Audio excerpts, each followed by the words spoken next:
Hello everyone, আসসালামু আলাইকুম। Welcome back to my channel. কেমন আছেন আপনারা সবাই? আমি তো ভালো আছি। তবে আজকে আমি আপনাদেরকে দেখাবো আমরা মেয়ে মানুষের যে কত কিছু লাগে।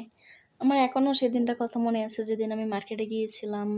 প্রায় 3,000 থেকে 4,000 টাকা মার্কেট করেছিলাম শুধু সুনো পাউডার, লিপস্টিক, আইলাইনার এগুলাই। ঠিক আছে, তো অনেকগুলো মাথার ক্লিপ নিয়েছিলাম। তবে সবকটা জিনিস আমার একার জন্য নেইনি, আমার বোনের জন্য নিয়েছিলাম আর আমার জন্য। ঠিক আছে, তো এখানেই প্রথমে দেখতে পাচ্ছ দুটো ব্যান্ড আছে, একটা আমার বোনের একটা আমার, তারপরে দুটা কাজল, একটা বোনের একটা আমার, 3টা কাঁকড়া ছিল, 2টা দিয়েছিলাম বোনকে, একটা আমি আমার জন্য রাখছিলাম।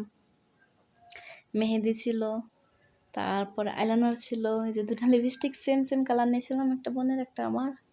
তারপর সানগ্লাসটা আমার ফেভারিট, এটা খুব ভালো লেগেছিলো, আমার খুব শখ করে কিনে এনেছিলাম, আমি প্রায় সময় পরি। তারপর অনেক সুন্দর সুন্দর 2টা মালা সেট নিলাম। হ্যাঁ, এই যে মালা সেটগুলো দেখতে পাচ্ছ, একটা বোনকে দিয়েছিলাম আর একটা আমি দিয়েছিলাম। আমারটা তো আমি পরি, আমার বোনেরটা হয়তো সে কখনোই পরেনি, শুধু শুধু টাকা নষ্ট করে কিনে আনছিলাম। তারপর ব্যাগটা আমি অবশ্যই বোনকে দিয়েছিলাম।